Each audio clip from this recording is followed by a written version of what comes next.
back. We've got all sorts of things coming up this month, and being History Month, March is, so we're happy to kick it off with Larry, and you have the floor, sir. Well, thanks. Thank you.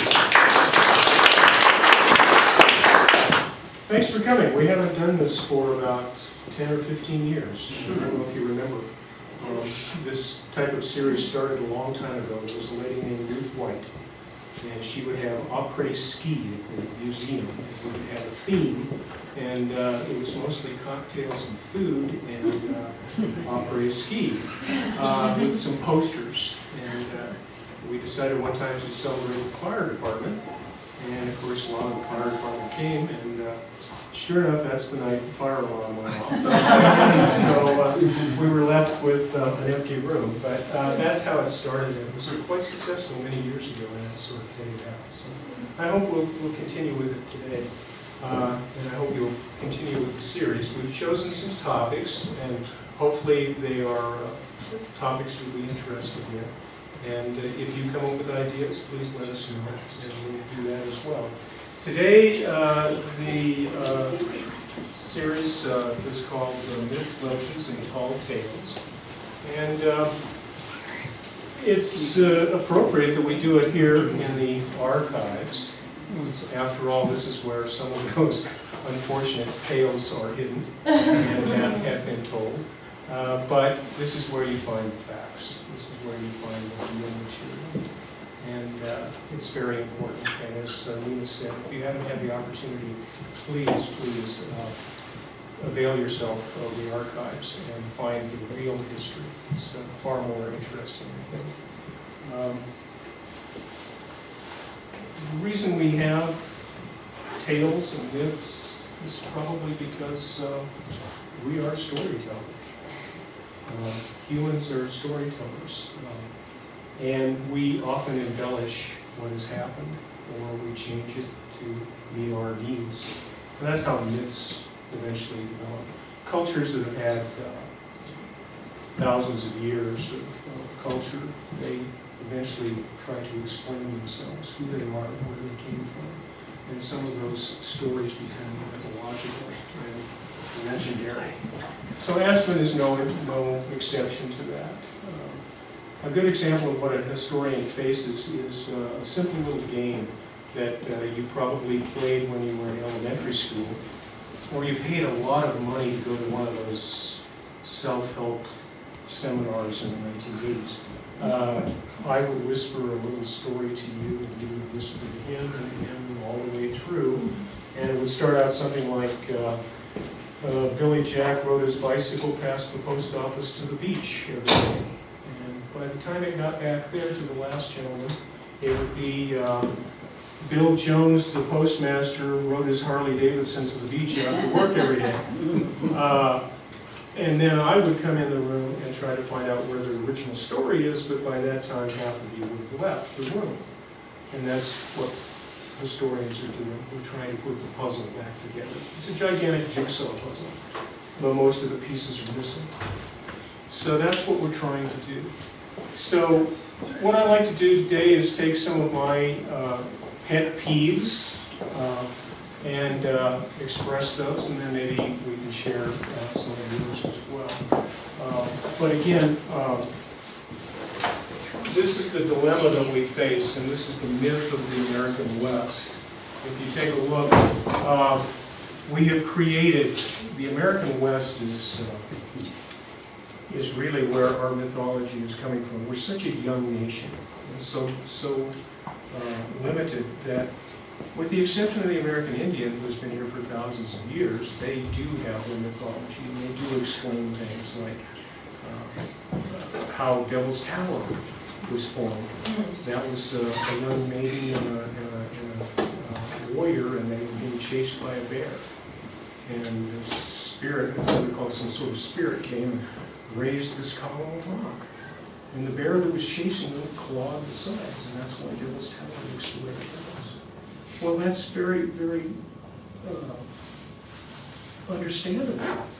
They didn't know anything about volcanoes and vertical dikes in geology, so it makes sense.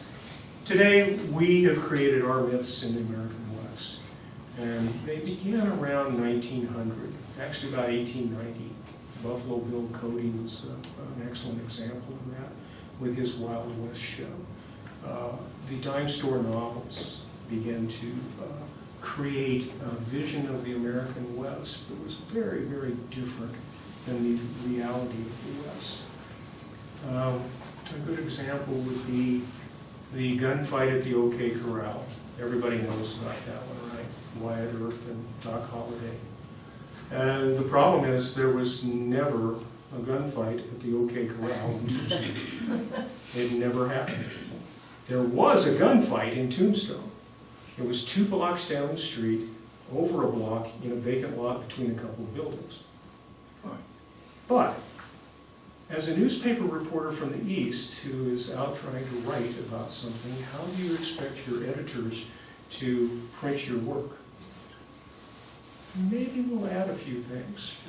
A gunfight in Tombstone in a vacant lot, or a gunfight at the OK Corral.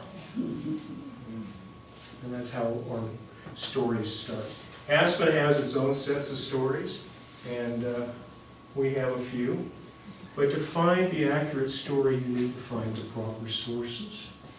And that's not the old-timer down at the J-Bar.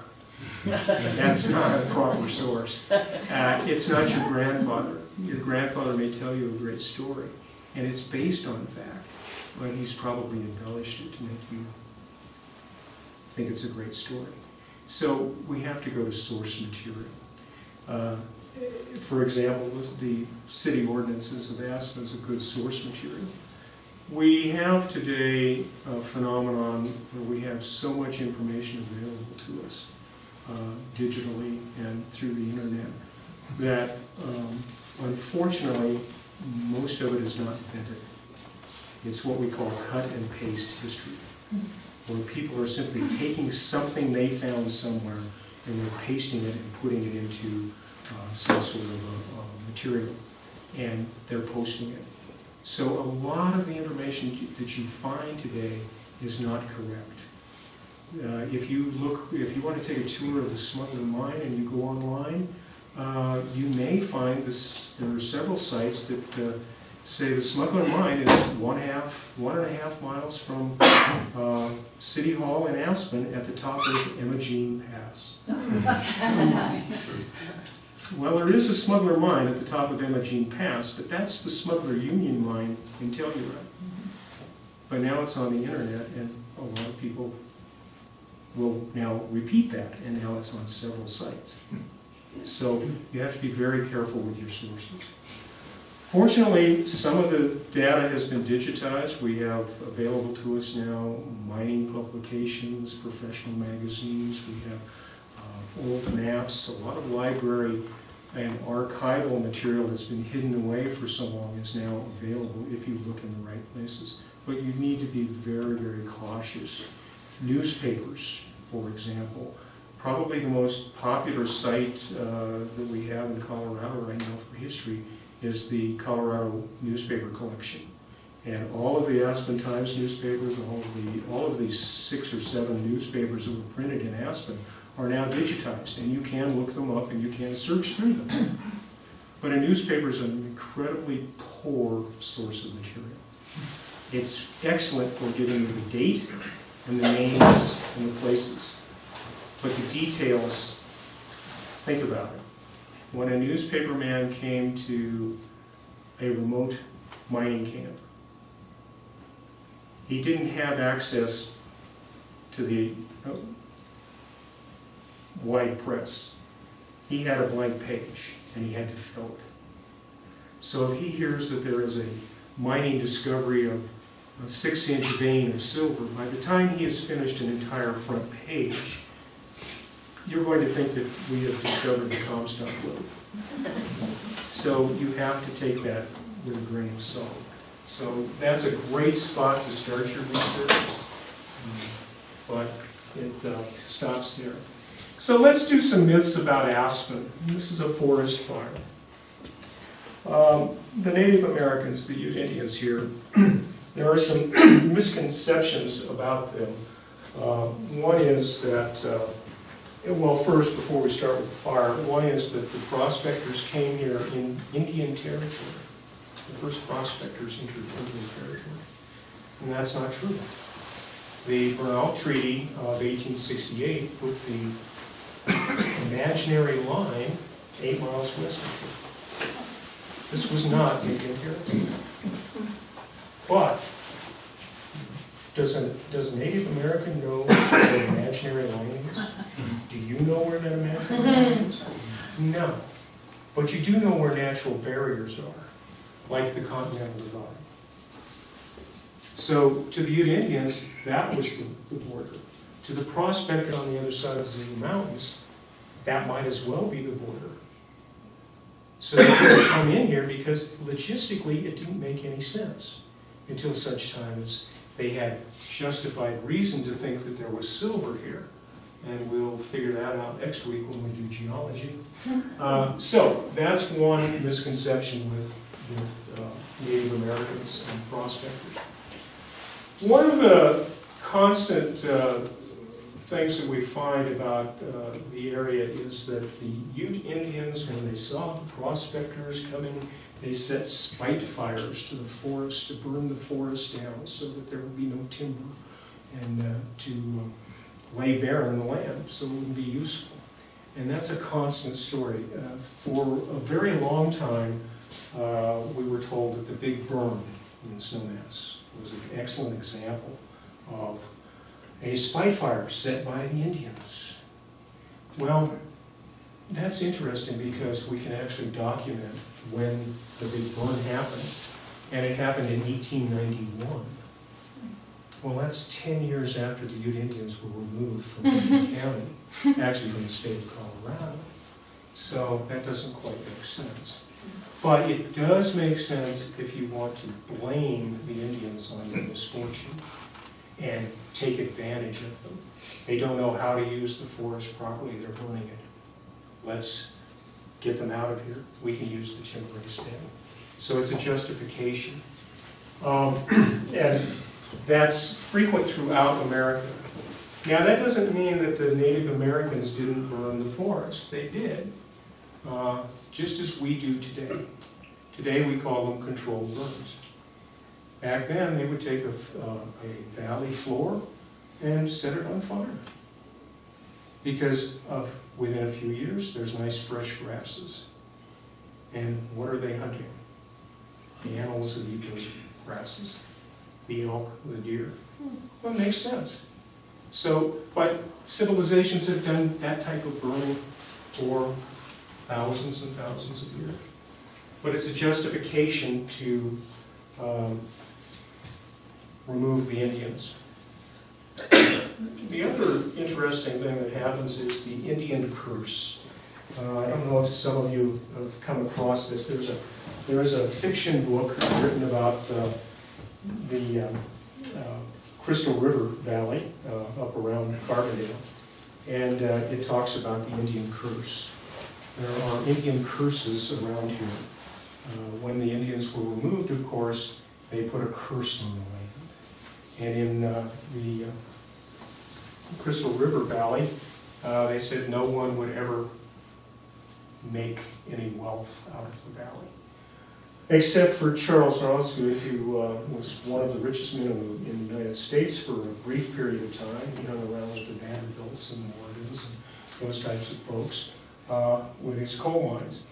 But the curse is another one of those things we find anywhere you go in the West, practically anywhere you go in the United States. Wherever there was an Indian nation, now you hear that, oh, when the Indians left, they put a curse on us. If you're in Grand Junction, the curse is, if you take a rock from our valley, you will have bad luck until you return the rock. Or, if you return the rock to our valley, you will come and stay. And this is an Indian curse. Among historians, we get a big kick out of stories that are the same everywhere. And Indian curses is one of them. What's very interesting about the legends of the Indian curses is that when we track them back to their original source, it disappears in about the 1920s. Just about the time when all of the cowboy movies, Zane Grey, all of the Western authors got together and started creating this myth of the West. And suddenly we start seeing the Indian curse. But we don't find it before 1920, isn't that interesting? Yeah, so it's one of those things that happens in our valley. Now, the Ute Indians are not the only minorities that have been picked upon. When the railroads came here, there is if you're from Basalt, you're probably pretty convinced that the Midland Railroad that came over Hagerman Pass, down the frying pan here at Hell's Gate, was constructed by the Chinese. No. The Chinese did not build the railroads in North America. They built part of a railroad, part of the Transcontinental Railroad. But by 1882, the railroad was built in 1887 and 1888. By 1882, the Chinese Exclusion Act had been passed by Congress, probably the most overwhelming, biased piece of legislation against an ethnic group that the United States government has ever produced. They were denied citizenship. Those that had citizenship, if they left, they could not come back. They could not bring their family, immediate family. The Chinese had been, several had been murdered in an incident in Rock Springs in 1882, the same year. Leadville had an effigy of a Chinaman hanging on a post at the city limits and said all Chinamen will be hung. No Chinamen were allowed in the city, actually in Pitkin County, they were not allowed. One gentleman did arrive on a stagecoach, and 75 citizens met him and convinced him that the next stagecoach had a space for him. So that happened. There was actually a Chinaman who lived in Glenwood Springs. He was brought by a family to be their manservant, butler. And the people in Glenwood Springs were so enraged that he was never allowed to leave the property. And he stayed there for years and years. So the idea that the Chinamen built the Midland Railroad is a misconception, and when you talk to some of the old-timers, they will tell you, one gentleman claimed that his his father had seen the Chinaman building the railroad. And hence, it must be true. The problem is the timing. It would have been, his father would have been a very young boy, and it would have been his father that probably told him this story. So it would have been this gentleman's grandfather.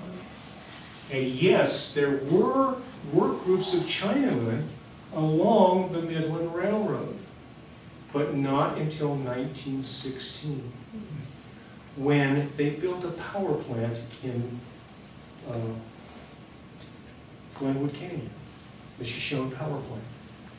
And the power plant, they built the power lines from Glenwood to Basalt and over Hagerman Pass to Georgetown, where there is still today an operating hydropower plant in Georgetown. And there are actually photographs in Georgetown of the work crew, and they are 16 Chinamen. And they were hired in 1916. So probably what happened was a young child saw some Chinamen working along the railroad tracks where the power line was going, and he had heard something in school about the Chinamen building the railroad, and hence this story has been passed down for generation and generation. And by the way, the Midland Railroad was an engineering marvel at the time, because this is a standard gauge railroad rather than a narrow gauge. So it was the tracks are wider, the curves have to be bigger, the bridges have to be heavier. The tunnels have to be larger.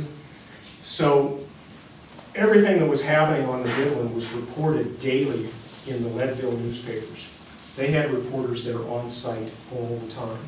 So we know who was working. We even have their names.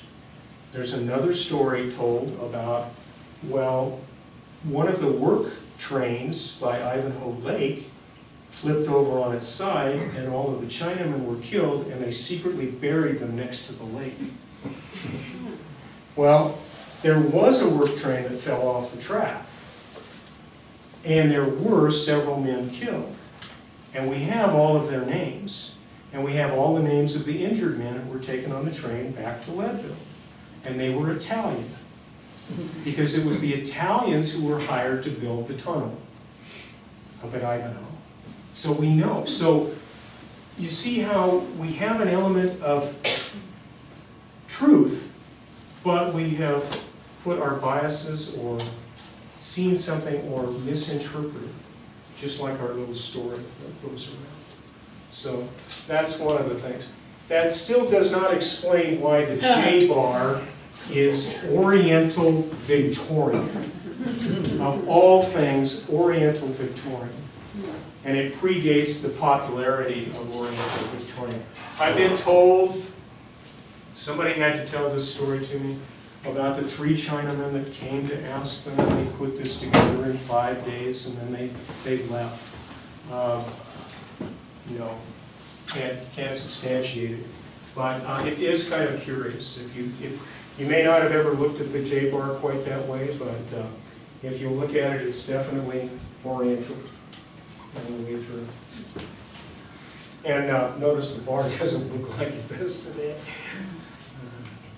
So the Jerome Hotel, let's go away from people. Let's talk about the town itself. The Jerome Hotel has its own share of interesting stories. One story is that the clock, and this clock that you see right here, is still hanging in the Jerome Hotel today in the same location. Now, when I first moved here, I had been told that a French chef liked Aspen so much that when he died, he wanted his ashes to remain in Aspen in the Hotel Jerome, and that his ashes were in the back of the clock. In 1983, when they did the first major remodel, they took the clock down, and there was an urn in the back. So just a bit of trivia for the hotel. Probably the best story that's told about the whole hotel deals with phenomenon. Phenomenon are ghost stories. As an historian, I cannot deal with phenomenon. I have to deal with fact. But that doesn't mean that every respectable historic hotel in the world has at least one great ghost. And the hotel has one. The hotel, the best ghost story is about the water boy. And the water boy, one summer day, in more recent times, the hotel was reasonably empty. A lady came running down the stairs, came to the front desk and told the person that there was a young boy running up and down the hallways upstairs on the 3rd floor, and he appeared to be lost, and he was dripping wet. And so the clerk said, well, there's no one here with a little boy staying here, so I'm not sure what that means. I'll go up with you and we'll find him. He's obviously lost. So they went up and they could not find him, but they did find wet footprints. And they went along the hallway to a door, and they went through the door. I think is it room 316? Sure. Yeah, 316. Yes. I think it's room 316. So there was no one checked into that room, so the clerk opened the door, and there were the footsteps, and they went a little ways, and then they just disappeared. And hence, that's the story of the water boy. And that story began to evolve, and it became He was the little boy who drowned in the swimming pool. Now, even if you check the inaccuracies of the newspapers, that would be a sensational story. You would think it would be in the newspaper. There's no record of any little boy drowning in the swimming pool at all. No one that I talked to when I came here, there were a lot of old timers here. They didn't know anything about it. What is really amazing is this last fall, the Denver Post had a wonderful article about hotels in Colorado and their famous ghosts. And they included the water boy. And what I found so fascinating about that was they had actually narrowed it down to the water boy drowned in the swimming pool at the Jerome Hotel in 1936. Oh, right. So you caught it. They didn't build the swimming pool until 1950. So, you have to be careful. And I just noticed the fence, that's a buyer fence. Oh, yeah. That's a buyer fence. I'll be darned. Oh, yeah, great. Perfect buyer. And there are 2 of those fences left in Aspen. So, another favorite story, and this one keeps coming up, and it just reappeared. People come and want to whisper stories to me, so I get some of the best ones. This one started about 15 years ago. It came from someone in City Hall. I don't know if that's significant or not, but there is a secret tunnel. There was a secret tunnel from the Wheeler Opera House to the Jerome Hotel, so that the ladies of the evening could sneak over to the Hotel Jerome unseen. Great story. That has happened in other communities. In Denver, of course, the famous one from the state capitol over to the next to the Brown Palace, there's a little art gallery there. I can't think of the name of the hotel. That is true. That was true. Here's where I've tracked it down. In 1983, there was a massive remodeling of the Hotel Jerome, and they basically took everything out of the basement. And on the south-facing wall of the basement was a nice door that was rounded over on the top. Looked like it might be covering a mine shaft, a tunnel. Made sense. It looked like it. Interviewing Jim Jenkins, if you remember him, he was the managing supervisor. He clarified it for me.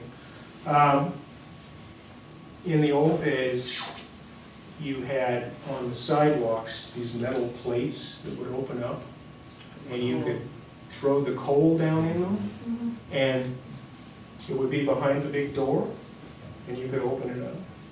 And that's what it was. It was an old coal chute. But someone, somehow, saw it, and it became a mining tunnel. And that's not the only mining tunnel that we have. How many of you have heard about all of the mining tunnels that are underneath the city, and someday the city's going to collapse? This is not the musical Paint Your Wagon. No. Regardless of all the stories you've heard, there is one location where there are some mining tunnels.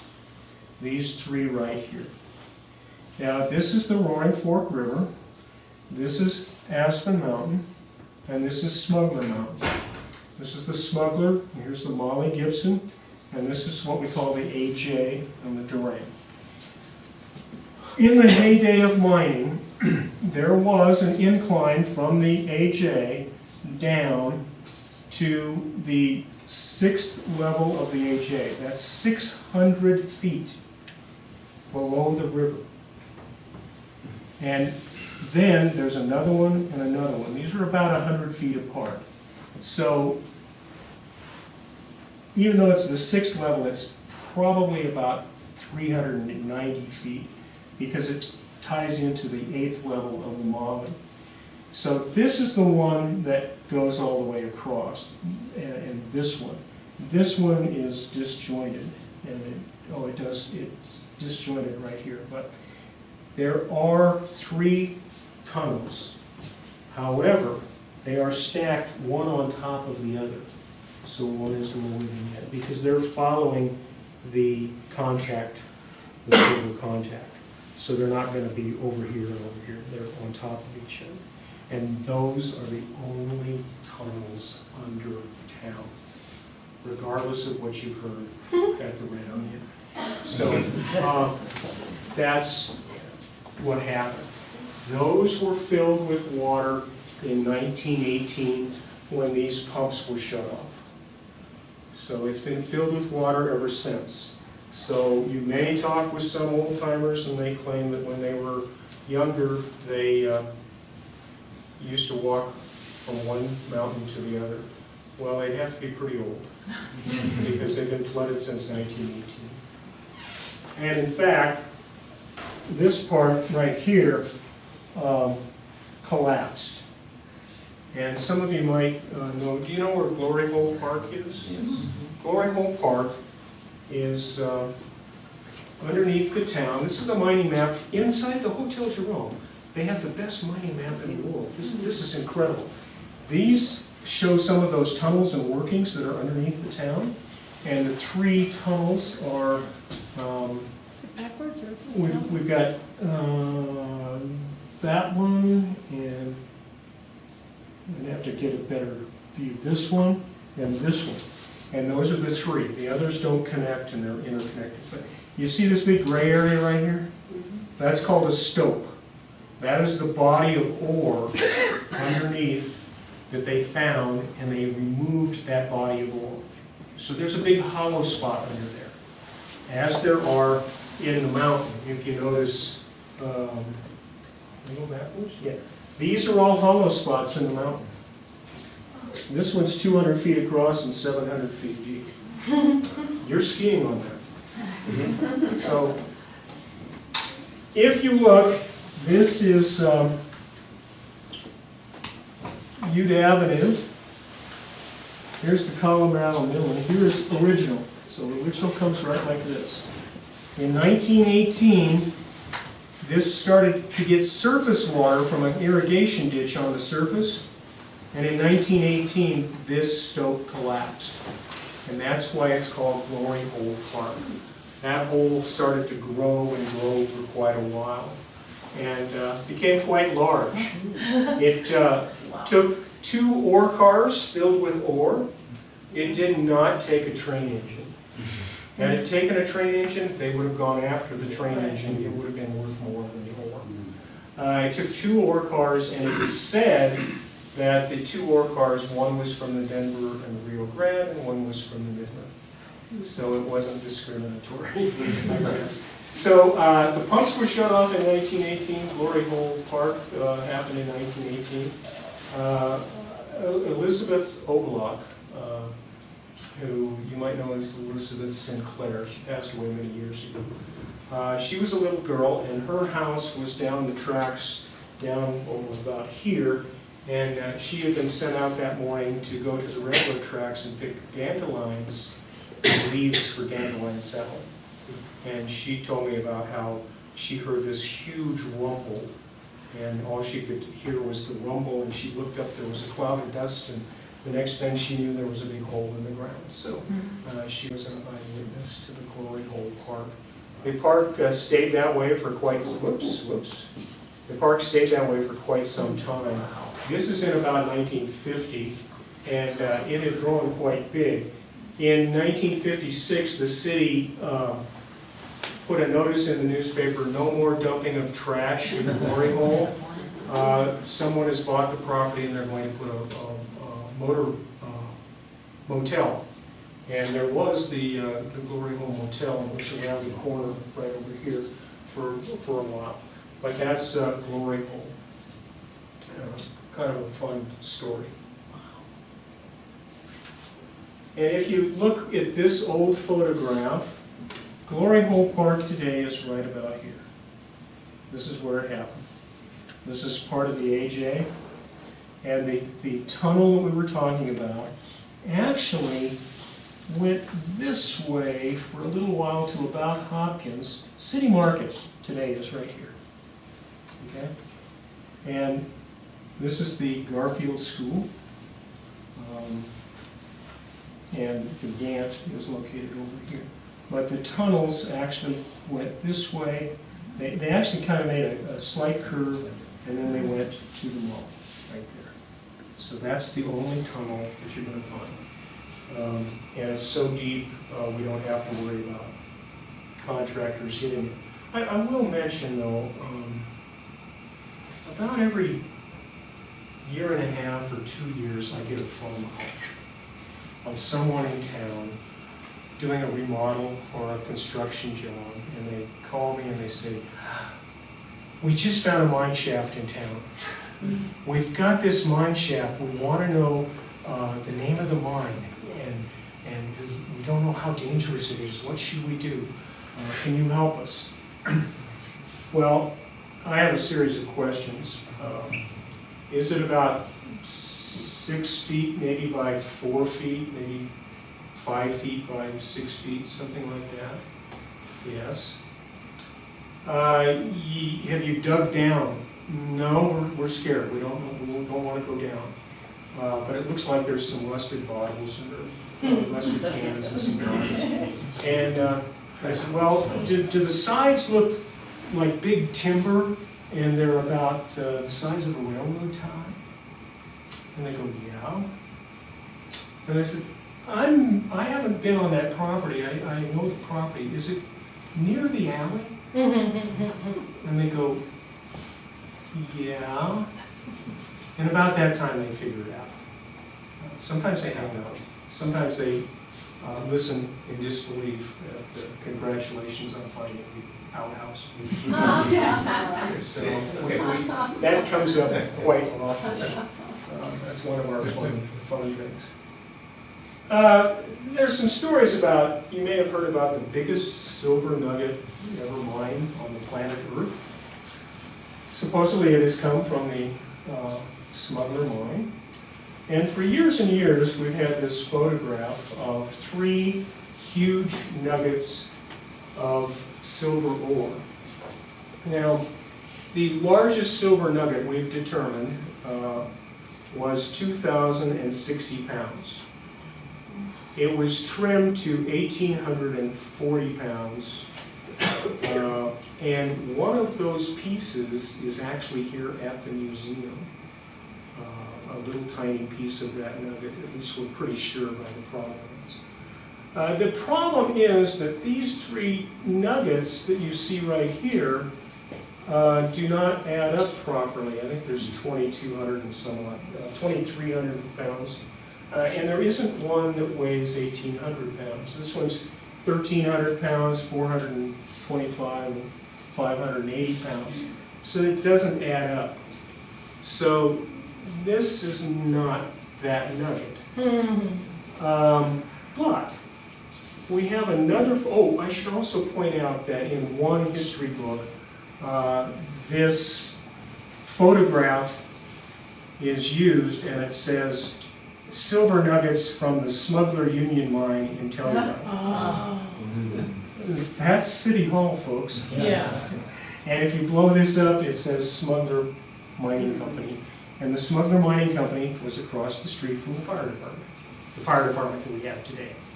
It was in the Brand Road, which was actually the Hyman Road.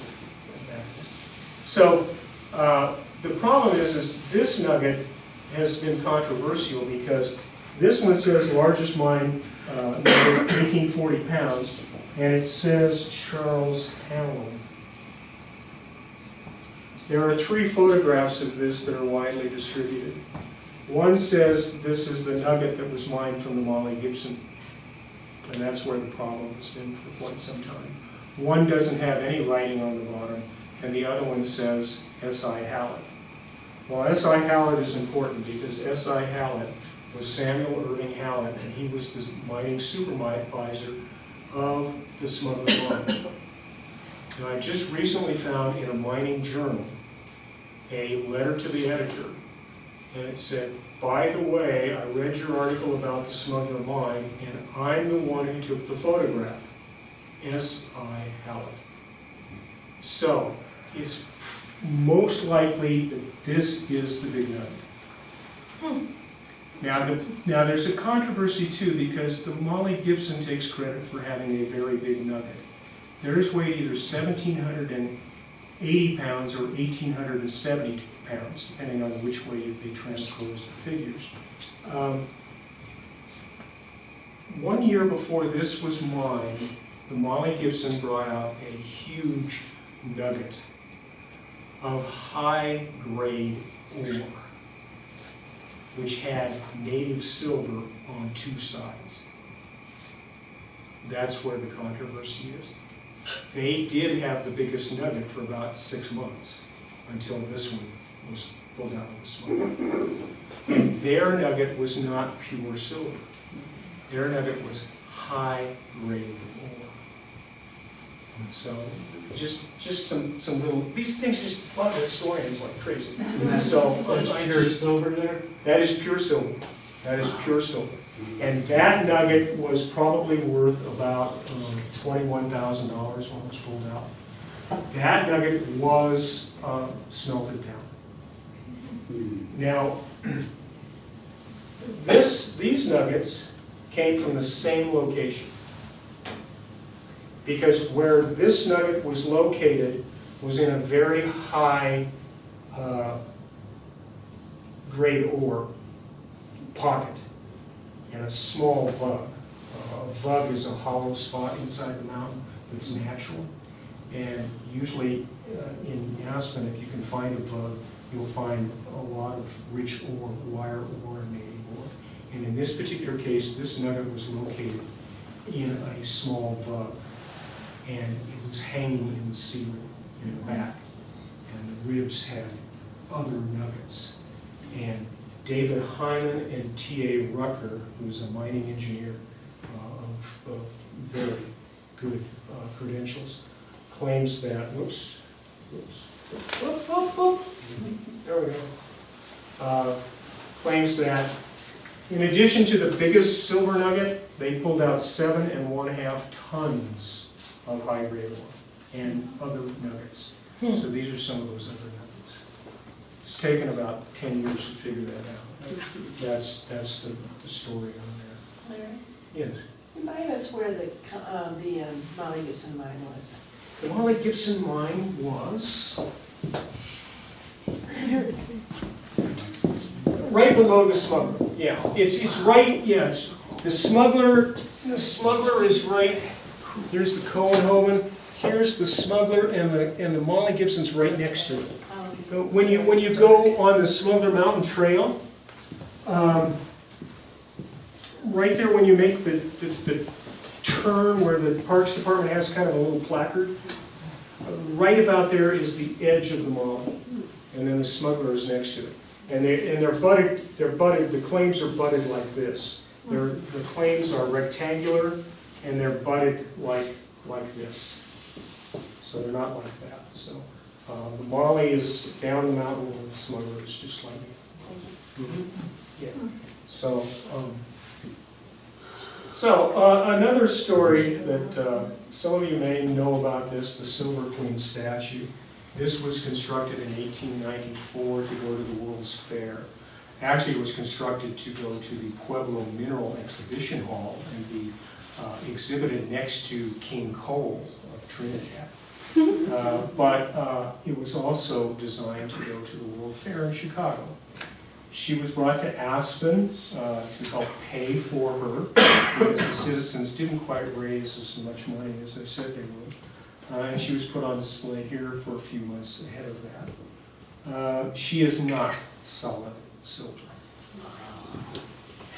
She is not constructed out of the Molly Gibson nugget, because the Molly Gibson nugget was displayed in Paris in 1904 at their World Fair. So it was not the Molly Gibson nugget. She is 18 feet tall, she's 10 feet wide, she's 11 feet long. She has 300 electric lights. She is the epitome of Victoriana, I guess. You can't quite see from here, but there are wheels on here. She is a Roman goddess in a chariot. She is Cleopatra in a barge, and she is a regal queen in her throne. It's quite a combination. The eagle is silver, the silver dollar is silver, the crown is silver. This deer stag is silver. These are gold coins. These are silver coins to show the parity between silver. This is when they're talking about repealing the Sherman Silver Act. So she's a magnificent piece of artwork. So she goes to the World's Fair.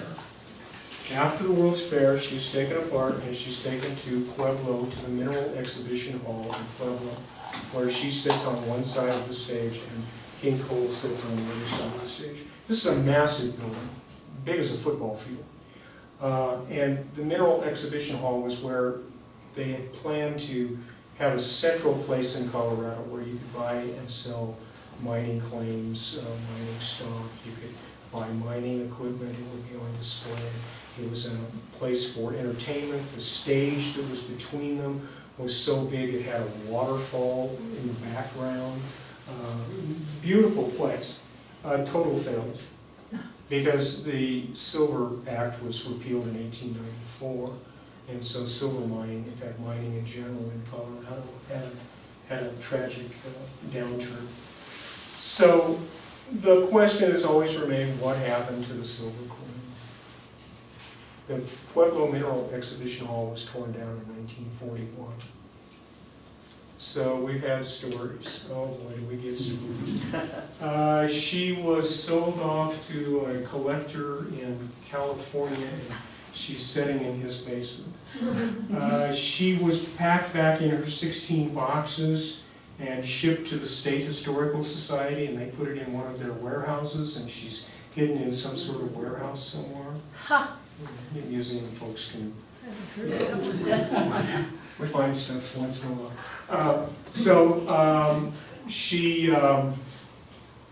There are any number of stories. Someone wrote a play a while ago about the time the Da Vinci Code was cool. Some guy came here and wrote a play. She is hidden in Hallam Lake, which she's 18 feet tall. Hallam Lake's maybe, what, 10 feet? Okay.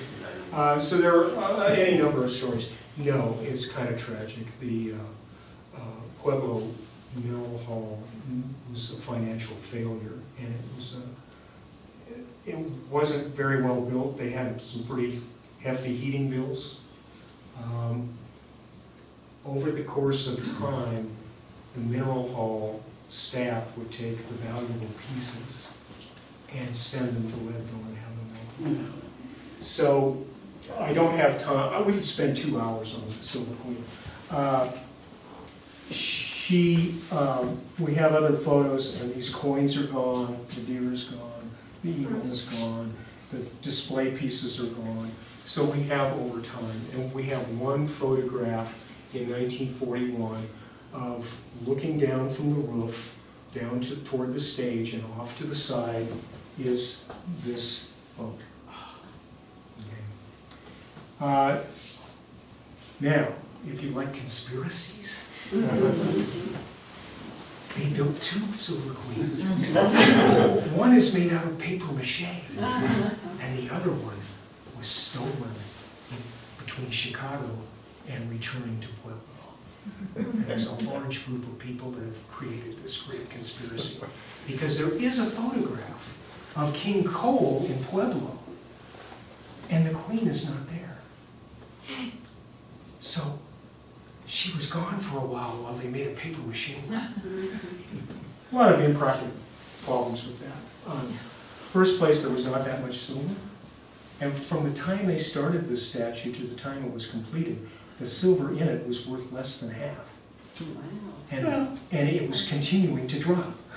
So it would be sort of a huge enterprise to build a fake statue. It took Hiram Johnson and his assistant and 6 other individuals quite some time to build that. That's 8 people. So you have to have 8 people in on a conspiracy, and they keep their quiet, and they might get less than half what it was worth when you started. Doesn't make sense.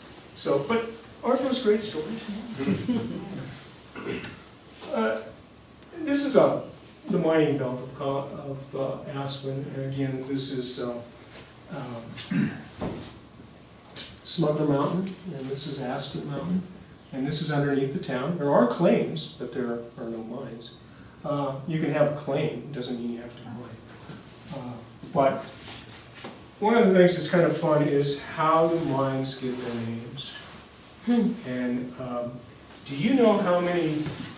I bet there are at least a dozen people who have contacted me over the years. My great aunt, my grandmother, my mother's sister was named after the famous Molly Gibson mine, or the Molly Gibson mine was named after her. I got one recently from somebody in Eagle.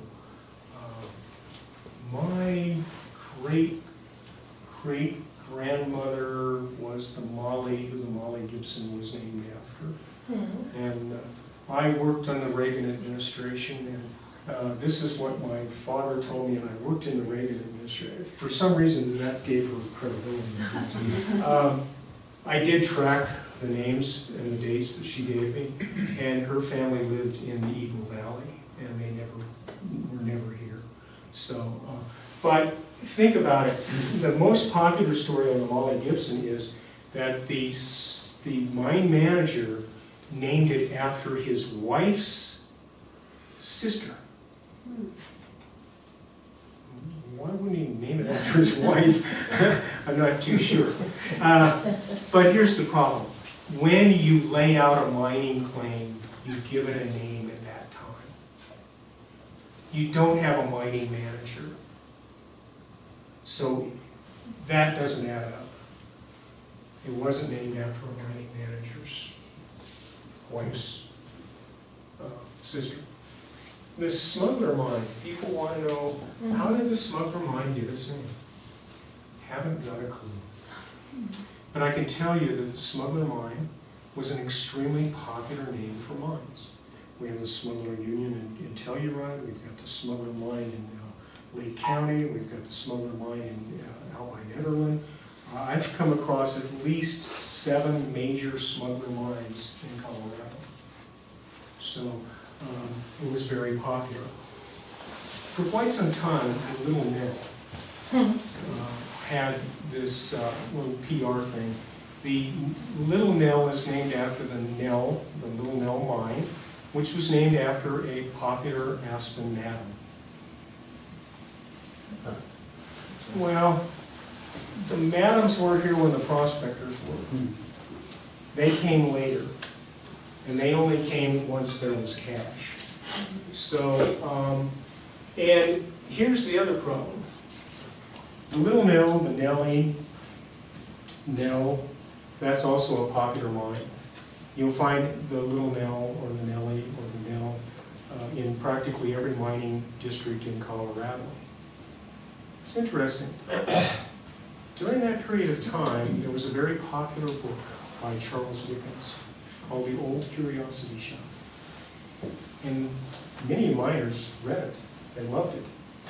The heroine in that book was Little Nellie Trent. So we think that probably that is why there are so many Little Nell mines in Colorado. It doesn't have anything to do with a famous madam, unless she had a Learjet to go from mine to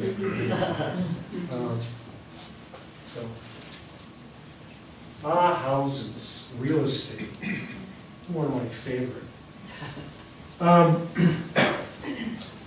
A lot of people seem to think that their mining cottages are former Sears Roebuck kit homes. Sears Roebuck did not start building kit homes until 1906. The crash of silver came in Aspen in 1894. Nobody had any reason to build a house. There were plenty of empty ones. There is one Sears Roebuck building, and it is down by Woody Creek, and that has been documented, and that is a Sears Roebuck. But these houses in the mining camps do look like Sears Roebuck houses. But it's the other way around. Sears Roebuck got the idea for this design from the mining camps. And if you go from mining camp to mining camp, they're almost indigenous. They're just all the same. So we find that. Now that doesn't mean that you couldn't buy material. For example, if you notice this window does not fit. It should stop probably right here at the ceiling. But instead it goes up here. It's mail order.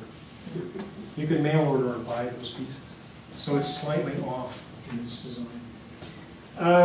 The other problem that I have is quite often when I run into homeowners who own older homes, they are excited to tell me that their home was once a bordello.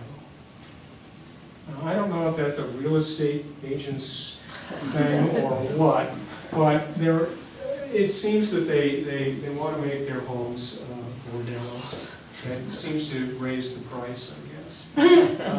That's not true. One of the problems, the little red schoolhouse, forever and ever, said it was once a bordello. It's on the wrong side of town by a couple of blocks, and I tracked it down one time. I just wanted to know. So I actually tracked the deed down. During the 1890s, the little red brick schoolhouse property and building was owned by the Methodist Church. Now I understand there's a symbiotic relationship there, one has to kind of feed off the other, but it didn't happen. So you just have to go, once again, to the proper sources. Check a deed, not what somebody's been telling you for years and years. So, the bordellos. If you want to know where they're at, and people seem to be really curious about this, an insurance underwriter's book is an excellent place to look, because he describes every building in town, including all of the houses of ill fame.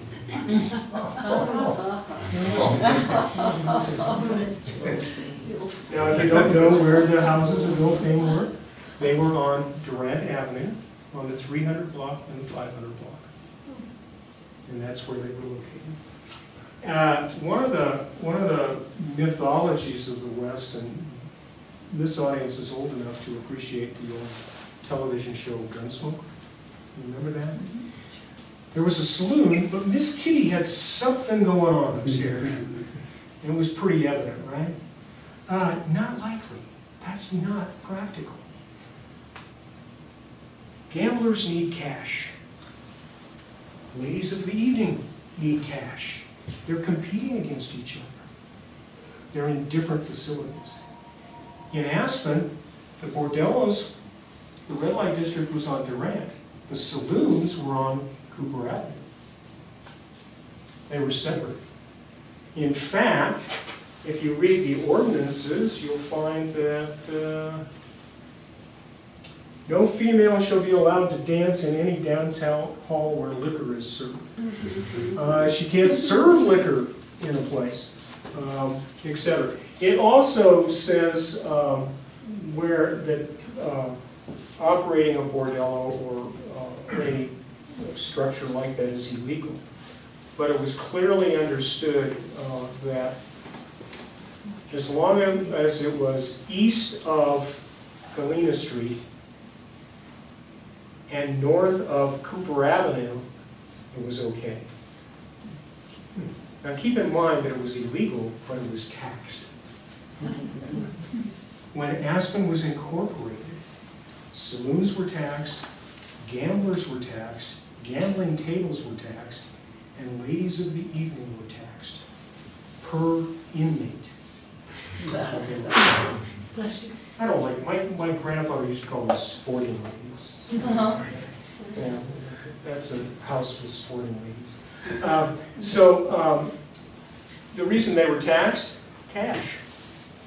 The county didn't have any cash, they had script. But sometimes they had to pay by cash. So who has cash? The gamblers, the saloons, and the prostitutes. That's where they got their cash. And one last thing is RVs are nothing new.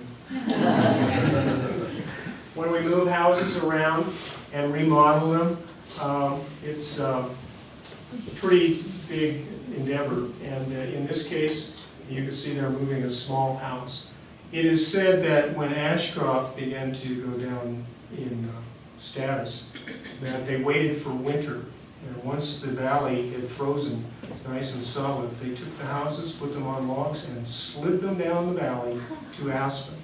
So they were very resourceful. Some of the houses here in the 1920s were hauled down to Lytle and Rubison and that area. So the church in Marble, the little church in Marble that has the angled door, that actually came from across from the Sardi House in Pepke Park today, on that corner. That's where that church came from. So they were quite resourceful in moving houses. But this also brings us to another point, and that is when you decide to remodel your house. If it's an historic house, I want to leave you with one thing that just bugs the museum staff and the volunteers quite often. This is the Aspen Historical Society.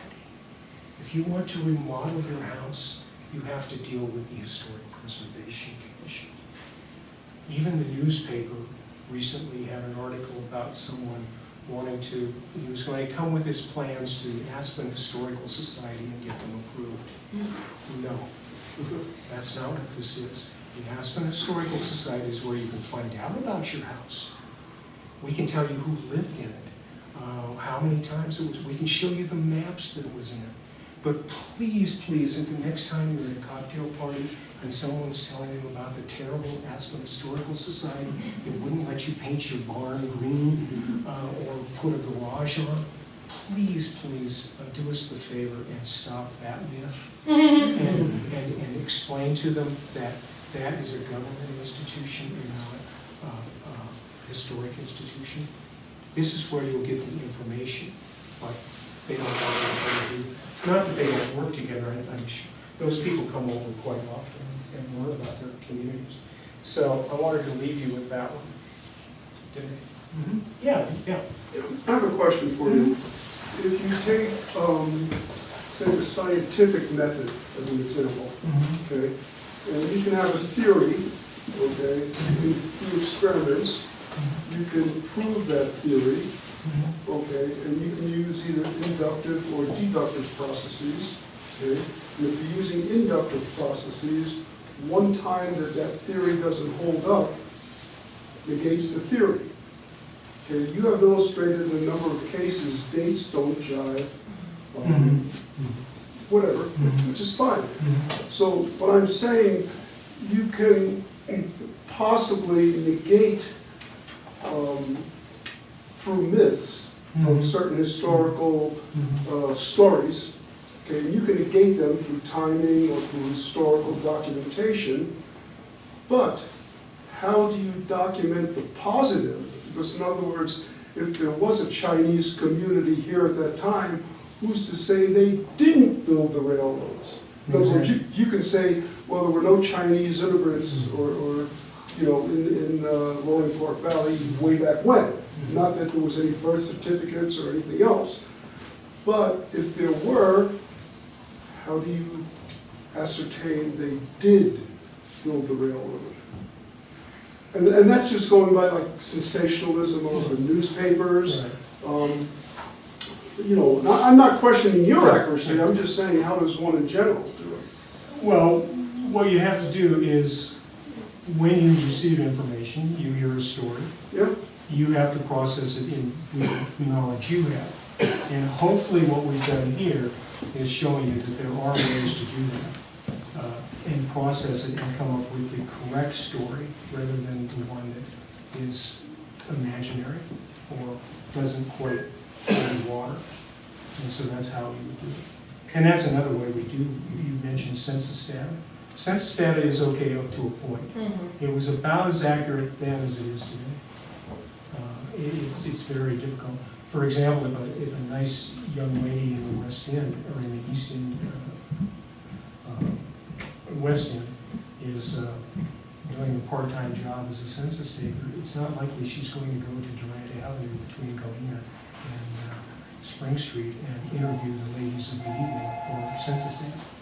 So So we do the best we can. What I try to do is, I at least get 2 out of 3 that agree, but I try to get primary data.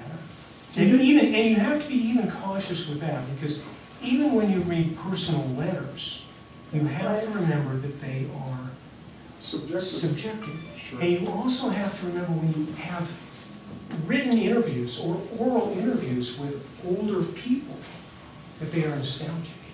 One of the things that we found when we were studying the quiet years, when this was a pretty rugged, isolated place to live, they had experienced the Depression for 20 years before the Depression in America. They were very resourceful, but when you interviewed those people, all they could remember were the good times. They didn't remember the alcoholism and the domestics and that sort of thing. So as you age, you start to become selective in what you remember as well. You know, it's like, as an example, if you have somebody on 4 corners and there's an accident, okay, you get 3 of these people, you will probably, not necessarily, but let's assume you get 4 different accounts Oh, yeah. of what happened. You know, the color of the car, the sunlight, the angle, whatever. So I guess the question I would put forth is, do you believe the history of whatever you're trying to determine? I think it's absolute. No, it isn't. It's constantly changing. So way back when, like in Aspen, 1895. I will never be able to replicate it accurately, but as accurately as I can.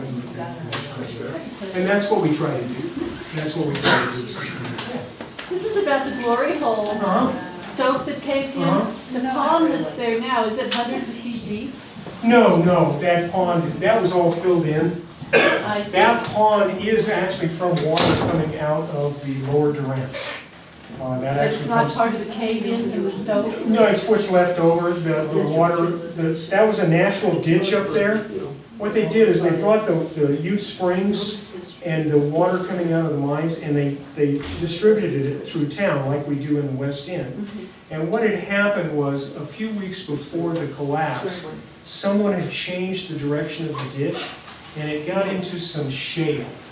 And the shale absorbed the water and it went down into the limestone up above. The miners down below, and I can't think of the name of the works down below, I think they called it the Monkey Palace or something like that. It was so disjointed underneath. But they said every time a train went over, stuff was rattling and shaking. They do something. The glory hole, the stove itself?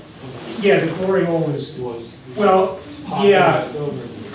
Why we call it the glory hole is kind of a misnomer anyway, because generally in mining, the glory hole is where the ore was. This is the big, and there was never one of those in Aspen. So the glory hole kind of got its name years later when people, again, associated glory hole with mining. There's a big hole, what we'll call it the glory hole. So it's misnamed. It should be just a big hole. Yeah. Monkey Works or something. Yeah, I can't remember the name of it underneath, but the miners had a special name. It was the Monkey Works. I think they called it the Monkey Works because it was so. There was a huge pumping station over there too. There were two monstrous pumping stages built down below. So there were big rooms for just the pumps. You have to remember we were pumping all of the water below the level of the river out of all of those miles of mining tunnels. The smuggler was pumping 2,600 gallons a minute.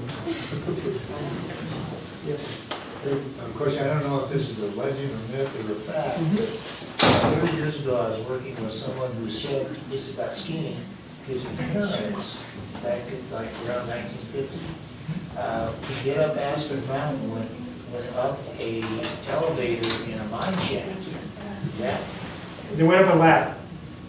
In the 1930s, the tourist attraction in Aspen, there were 2 tourist attractions. The water-powered elevator in the Hotel Jerome and the waterfall in Aspen Mountain. What had happened was the lower Durant, there's water in Aspen Mountain. Some of your drinking water comes out of those mines. that little mushroom thing down in the Gondola Plaza, that's an artesian well that goes to the city. So what you would do is you would go in the lower Durant, and they had tunneled and gone back and forth, and they had a shaft which went up to the Compromise, where the Compromise is, that cabin that's up there today. And so that was a tourist thing. You could go in, and all the water that was coming, seeping through the mountain, was coming down there and coming down in a waterfall. And so you could take the ladder, not an elevator, but there was a ladder. And there was a little boy named, I can't think of his name. He was raised in Aspen, and he would take tourists in there. And they would go all the way to the top and come out at the comp, and he would say, okay, now we have to go back. Do you want to walk down the mountain, or do you want to go back down that ladder?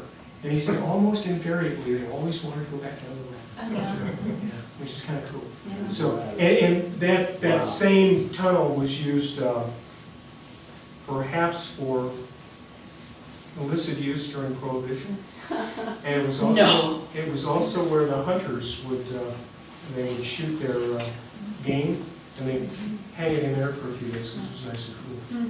So they kept it in there. Now, I've been told a story about how Ferdinand Hayden was here, and Jackson was with him, that those plates, those photographic plates of this valley were lost because a mule had an accident and the plates were removed. That's correct. There are a couple of photos taken from the south. They did climb up Capitol Peak.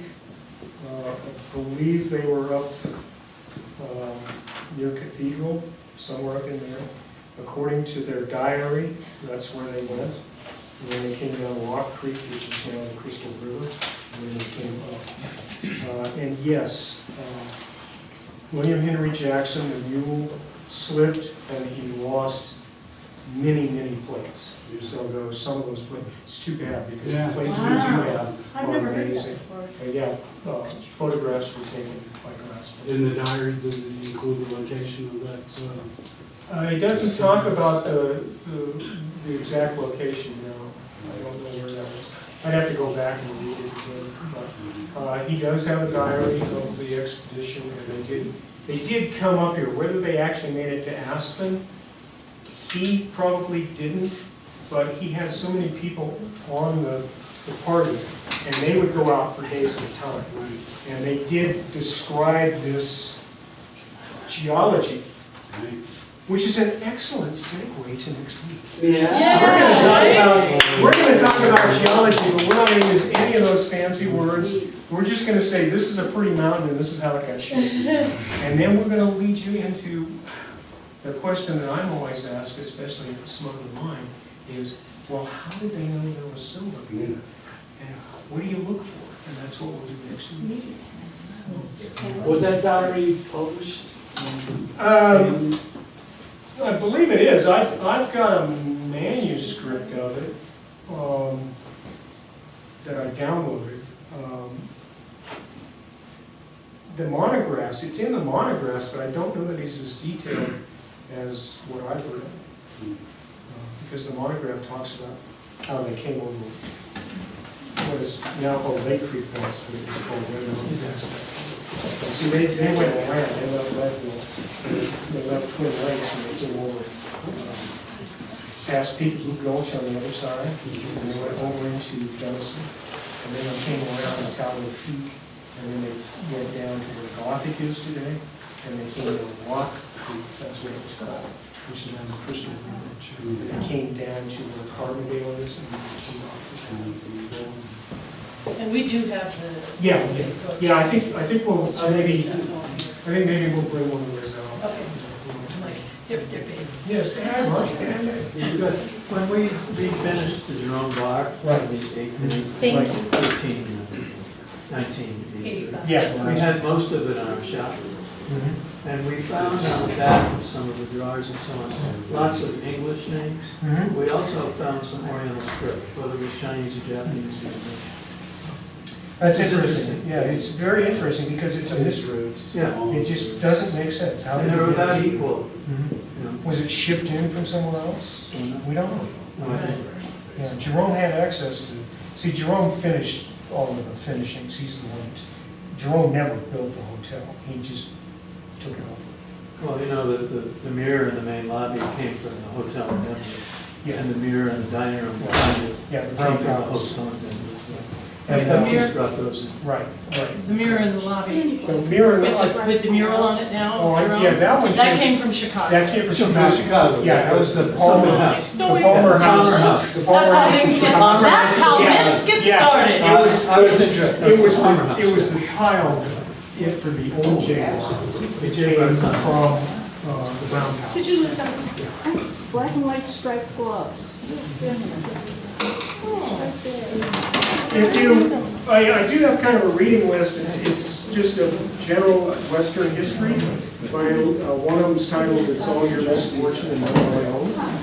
If you want one, please take one. And if you haven't signed in, we appreciate, I've got a couple of clipboards circulating around. I thank you all for being here, and we'll see you next week. Same time, same place. Yeah.